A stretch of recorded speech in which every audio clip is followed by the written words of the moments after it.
마가복음 15장 33절부터 41절까지의 말씀을 가지고 찢어진 휘장이라는 제목으로 하나님의 말씀을 함께 상고합니다. 제6시가 되매 온 땅에 어두움이 임하여 제9시까지 계속되더니 제9시에 예수께서 크게 소리 지르시되 엘리 엘리 라마 사박다니 하시니 이를 번역하면 나의 하나님 어찌하여 나를 버리셨나이까 하는 뜻이라. 곁에 섰던 자 중에 어떤 이들이 듣고 이르되 보라 엘리야를 부른다 하고 한 사람이 달려가서 해면에 신 포도주를 적시어 갈대에 깨어 마시게 하고 이르되 가만두라 엘리야가 와서 그를 내려주나 보자 하더라. 예수께서 큰 소리를 지르시고 숨지시니라. 이에 성소 휘장이 위로부터 아래까지 찢어져 둘이 되니라. 예수를 향하여 섰던 백부장이 그렇게 숨지심을 보고 이르되 이 사람은 진실로 하나님의 아들이었도다 하더라. 멀리서 바라보는 여자들도 있었는데 그 중에 막달라 마리아와 또 작은 야고보와 요새의 어머니 마리아와 살로메가 있었더니 이들은 예수께서 갈릴리에 계실 때 따르며 섬기던 자들이요 또 이 외에 예수와 함께 예루살렘에 올라온 여자들도 많이 있었더라. 예수님께서는 골고다 십자가 위에 달려 계셨습니다. 조롱과 모욕 속에서 시간이 흘러가고 있었죠. 그런데 정오쯤 되었을 때 이상한 일이 일어났습니다. 본문 33절에 보면 제6시가 되매 온 땅에 어둠이 임하여 제9시까지 계속되더니 제6시는 정오입니다. 한낮입니다. 가장 밝아야 할 때입니다. 그런 그때 온 땅에 어둠이 임합니다. 그리고 그 어두움이 3시간 동안 계속되었습니다. 성경에서 어둠은 종종 하나님의 심판을 상징하죠. 지금 십자가 위에서 일어나고 있는 일이 단순한 처형이 아니라는 것을 보여주는 장면입니다. 그리고 제9시 오후 3시쯤 되었을 때 예수님께서 큰 소리를 외치셨습니다. 엘리 엘리 라마 사박다니, 이를 번역하면 나의 하나님 어찌하여 나를 버리셨나이까. 34절 말씀이죠. 사실 이 말씀은 시편 22편의 말씀의 예언을 응하게 하신 것입니다. 고통 가운데 예수님께서는 시편 22편을 인용하여 말씀하셨습니다. 이 외침은 단순한 시편의 인용만이 아닙니다. 십자가의 중심에서 일어나고 있는 일을 그대로 드러내고 있는 외침이죠. 십자가는 단순한 육체적인 고통의 사건만이 아닙니다. 예수님은 채찍질을 당하시고 못에 박히셨습니다. 그러나 십자가의 가장 큰 고통은 그런 것이 아니었습니다. 십자가의 가장 큰 고통은 육체적인 고통이 아니라 하나님께 버림받는 고통이었습니다. 나의 하나님 어찌하여 나를 버리셨나이까. 예수님께서는 영원전부터 아버지와 완전한 교제 속에서 함께 계시던 성삼위 하나님, 성자 하나님이셨습니다. 그런데 지금 그 관계 속에서 단절의 어둠을 경험하고 계신 것입니다. 우리의 죄 때문에, 예수님께서 죄인의 자리에 서셨기 때문에 죄의 결과는 하나님과의 단절입니다. 하나님으로부터 끊어지는 것입니다.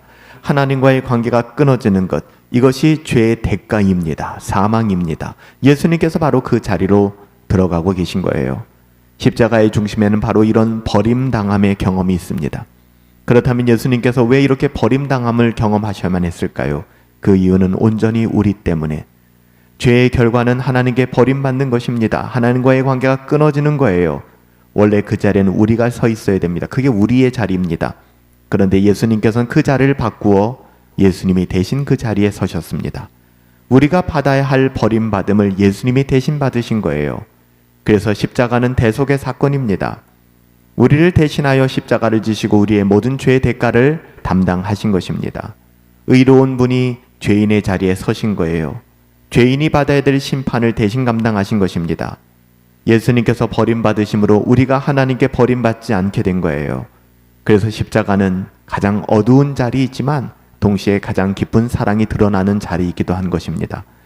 십자가에 달리신 지 6시간이 지나고 예수님께서는 큰 소리로 외치신 후 숨을 거두셨습니다. 이 순간, 예수님이 십자가에서 돌아가신 그 순간 놀라운 일이 일어났습니다. 38절에 보면 이에 성소 휘장이 위로부터 아래까지 찢어져 둘이 되었습니다. 성소의 휘장은 하나님과 인간 사이를 가르는 상징이었습니다. 감히 인간 따위가 하나님께로 갈 수 없기에 하나님과 우리 사이를 갈라놓고 있었던 상징이 바로 휘장이었습니다. 죄인인 우리가 하나님께로 갈 수 없기에, 하나님을 바라볼 수 없기에 하나님으로부터 막혀 있었던 길, 휘장, 그 휘장이 찢어졌다는 것입니다. 예수님이 십자가에서 죽으심으로 말미암아 그 휘장이 찢어졌습니다. 하나님께로 가는 길이 열렸습니다. 내가 곧 길이요 진리요 생명이니 예수 그리스도로 말미암아 우리는 담대히 하나님께 나아갈 수 있게 된 것이죠. 그리고 한 사람이 그 장면을 바라보며 이렇게 고백합니다. 39절, 예수를 향하여 섰던 백부장이 그렇게 숨지심을 보고 이르되 이 사람은 진실로 하나님의 아들이었다 하도다. 백부장은 로마의 군인입니다. 유대인이 아닙니다. 이방인입니다. 그런데 바로 그가 십자가 아래서 이렇게 고백합니다. 이 사람은 진실로 하나님의 아들이었도다. 이것은 마가복음 전체의 메시지를 요약하는 고백입니다. 놀라운 사실은 이 고백이 가장 어두운 순간에 나왔다는 사실입니다. 예수님께서 능력을 행하실 때가 아닙니다. 병자를 고치실 때도 아닙니다. 십자가 위에서 죽으시는 그 순간 로마의 백부장은 이렇게 이야기했습니다. 이 사람은 진실로 하나님의 아들이었도다. 사람들의 눈에는 완전한 실패처럼 보이는 그 순간에 한 사람은 예수 그리스도의 구원자 되심을, 하나님 되심을, 구원의 진리를 보았던 것입니다. 예수님은 하나님의 아들이십니다. 십자가는 인간의 눈으로는 패배처럼 보이지만, 조롱거리가 되지만 바로 그 자리에서 생명이 시작되고 복음이 드러나는 것입니다. 그리고 그 십자가를 통해 하나님께로 나아가는 길이 열리게 된 것입니다. 휘장이 찢어진 것이죠. 살아계신 아버지 하나님, 우리 앞에 찢어진 휘장을 바라봅니다. 예수님의 몸이 찢기셨습니다. 상하셨습니다. 예수님이 십자가의 죽으심으로 말미암아 우리 앞에 휘장이 찢어졌습니다. 예수님께서 버림받으심으로 우리가 하나님께 나아갈 수 있는 길이 열렸습니다. 막혀있던 죄의 담을 허무시고 은혜로 나아가게 하신 십자가를 붙들며 살아가게 하옵소서.